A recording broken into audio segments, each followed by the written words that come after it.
রাজনীতি করছে।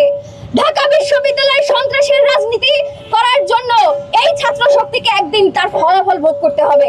আজকে আমরা দেখলাম ছাত্র শক্তির এই নেতারা ঢাকা বিশ্ববিদ্যালয়ে যখন আমরা গণতান্ত্রিক ছাত্র রাজনীতির কথা বললাম, যখন আমরা গণতান্ত্রিক ক্যাম্পাস নির্মাণের জন্য ছাত্রদেরকে একত্রিত হওয়ার কথা বললাম, তখন তারা ছাত্র রাজনীতির বিরুদ্ধে নানান রকম স্লোগান দিয়েছেন।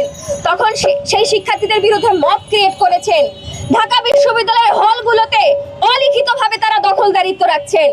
এখন যেহেতু তাদের সেই সাধারণ শিক্ষার্থী তকমা কিংবা ছাত্র রাজনীতি থাকবে না, এই ধরনের বুজরুকি কথাবার্তা শিক্ষার্থীরা আর খাচ্ছে না, শিক্ষার্থীরা সেটাতে সাড়া দিচ্ছে না এবং তাদের প্রতারণা ধরে ফেলেছে। এখন তারা সরাসরি যে কোনো ভিন্ন মত পোষণকারী মানুষের গায়ে ছাত্রলীগের ট্যাগ বসিয়ে দিয়ে তাদেরকে মারধর করার জন্য উপযুক্ত করে ফেলেছে।